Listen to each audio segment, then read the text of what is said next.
For the tail winglet, first remove the two bolts, stock bolts, on the bottom side of the tail section and the side bolts right here. And there's a supplied collar. First fit the collar into the grommet area. Then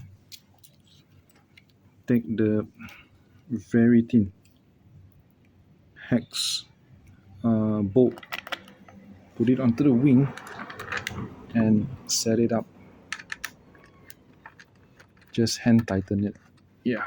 And then the long M8 bolt, just secure it back on the side.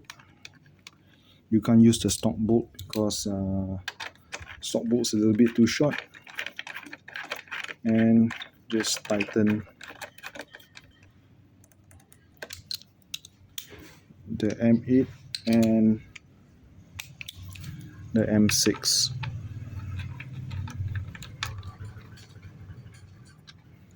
And the tail winglet is done.